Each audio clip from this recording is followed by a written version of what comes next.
यूँ तो बात की जाए यदि धर्म और पौराणिक नगरी काशी की, तो काशी में देवालयों और शिवालयों और मंदिर और घाटों की काफ़ी मान्यता देखी जाती है और दूर दूर से सैलानी इसे देखने के लिए आते हैं। लेकिन जहां हम आपको लेकर के आए हैं, यह एक ऐसा मंदिर है, इकलौता एक ऐसा मंदिर जहां किसी देवी देवता की पूजा नहीं होती है। तो सवाल ये उठता है कि आखिर पूजा होती क्यों है और इसका नाम मंदिर क्यों रखा गया। इन्हीं सब कड़ी से पर्दा उठाने के लिए सीबी खबर की टीम जो है आपको लेकर के आई है वाराणसी के सिगरा क्षेत्र में स्थित एक ऐसे स्थान पर जिसका एक अपना बृहद इतिहास और महत्व रहा है।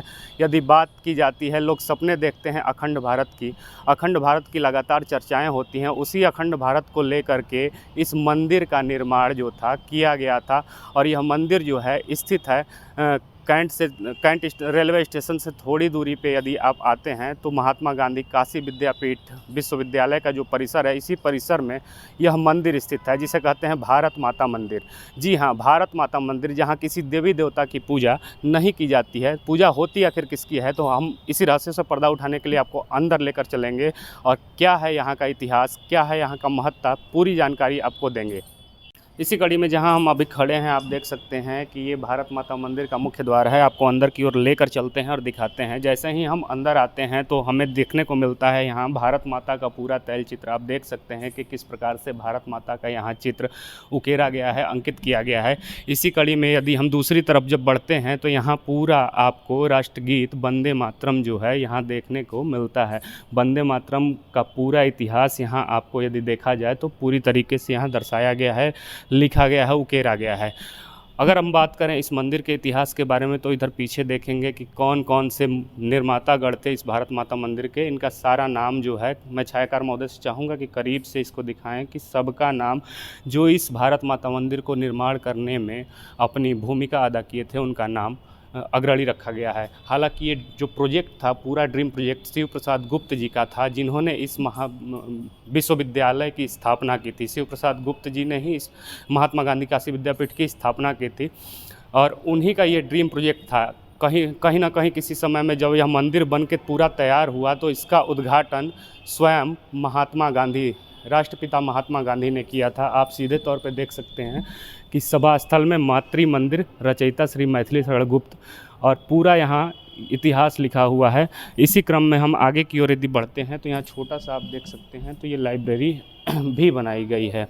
लाइब्रेरी के अलावा यदि हम बात करें यहाँ के इतिहास के बारे में तो आप देख सकते हैं कि ये पूरा परिक्षेत्र जो है यह भारत माता मंदिर का कुछ न कुछ अपने इतिहासों को संजोए हुए है, कुछ न कुछ इतिहासों को बताता हुआ नज़र आता है। अब सवाल ये उठता है कि अखंड भारत का सपना देखने वाले जितने भी हमारे स्वतंत्रता सेनानी हुए, जितने भी हमारे देश के महापुरुष हुए, कहीं ना कहीं इसी अखंड भारत का सपना देखे थे।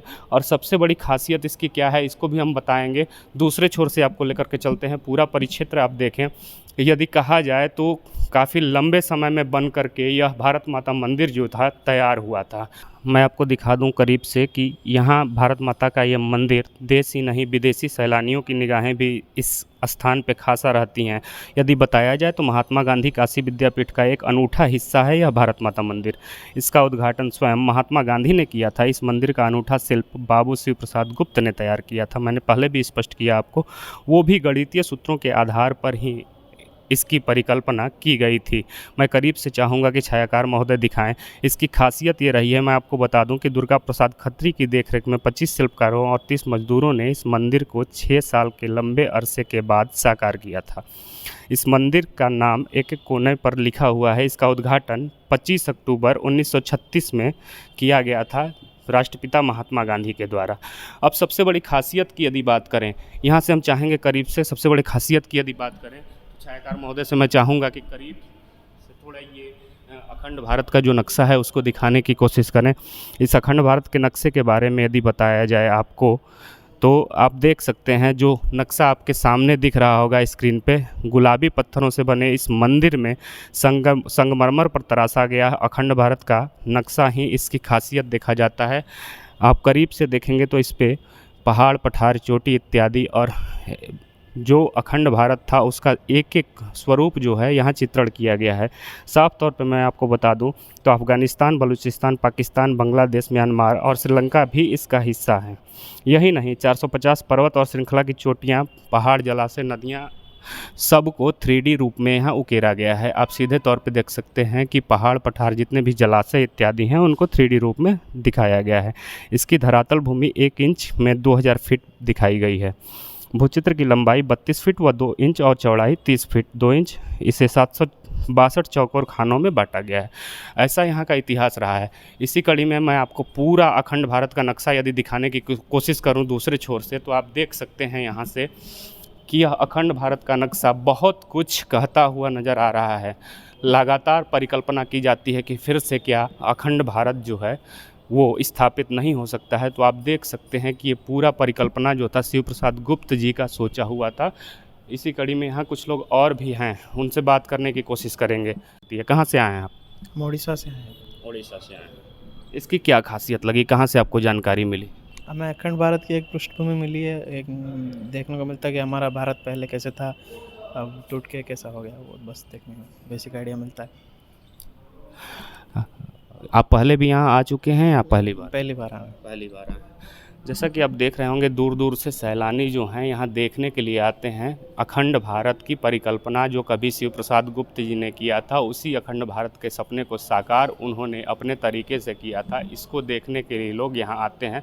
और मैं आपको बता दूं कि पूरा का पूरा अखंड भारत जो है एक अलग ही परिकल्पना में एक नक्शे के रूप में यहाँ उकेरा गया है। यही खासियत है इस मंदिर की। मैंने पहले ही स्पष्ट किया कि यहाँ अखंड भारत की पूजा की जाती है, ना कि किसी देवी देवता की पूजा की जाती है। तो ऐसे अद्भुत और अलौकिक इस मंदिर का अपना एक अलग इतिहास है, अपना एक अलग महत्व है। इसकी परिकल्पना शिव प्रसाद गुप्त ने किया और इसका उद्घाटन महात्मा गांधी जी के द्वारा संपन्न किया गया था। ऐसे ही ऐतिहासिक स्थलों का दर्शन हम आपको बराबर कराते रहेंगे। तब तक के लिए देखते रहिए सीबी खबर। कैमरे के पीछे हमारे सहयोगी दीपक के साथ मैं विश्वजीत कुमार। जय हिंद, जय भारत।